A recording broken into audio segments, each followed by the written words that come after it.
তিনটি রোগ হলে বুঝবেন আপনি জান্নাতি। অর্থাৎ তিনটি রোগ যদি আপনার হয় তাহলে মনে করবেন আল্লাহ পাক রব্বুল আলামিন আপনাকে ভালোবাসেন, আপনাকে মহব্বত করেন।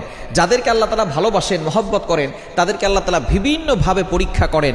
তার ভিতরে একটা পরীক্ষা হচ্ছে অসুস্থতার নিয়ামত দিয়ে আল্লাহ তাআলা পরীক্ষা করেন। মনে রাখবেন, সুস্থতাও আল্লাহর নিয়ামত, অসুস্থতাও আল্লাহর নিয়ামত। আমরা অসুস্থ হয়ে গেলে অনেক সময় আল্লাহকে অভিযোগ করে বসে, আল্লাহ আমার কি দোষ ছিল? কত মানুষ সুদ খায়, ঘুষ খায়, তার কোনো সমস্যা হয় না, আল্লাহ তুমি শুধু আমাকে দেখো, খবরদার এরকম অভিযোগ করবেন না। সুতরাং অসুস্থ হলে তিনটি রোগ যদি আপনার হয়, মনে করবেন যে আল্লাহ আপনাকে ভালোবাসে এবং আল্লাহ আপনাকে জান্নাত দিতে চাচ্ছেন। এক নাম্বার হচ্ছে যদি জ্বর হয়। জ্বর ঠান্ডা আমাদের অনেকেরই হয়। একবার নবীজি সাল্লাল্লাহু আলাইহি সাল্লামের জামানায় কয়েকজন সাহাবী বসা, নবী সাল্লাল্লাহু আলাইহি সাল্লাম বলতেছেন, একজন সাহাবী বলতেছেন আমার খুব জ্বর হয়েছে, অনেক সাহাবী বলতেছেন আমারও জ্বর হয়। এবার নবী সাল্লাল্লাহু আলাইহি ওয়াসাল্লাম বলছেন তোমরা তো আমার অন্তর্ভুক্ত, আমারও তো জ্বর হয়। কিন্তু একজন বলতেছে যে আমার জ্বর হয় না। নবীজি বলতেছেন তাহলে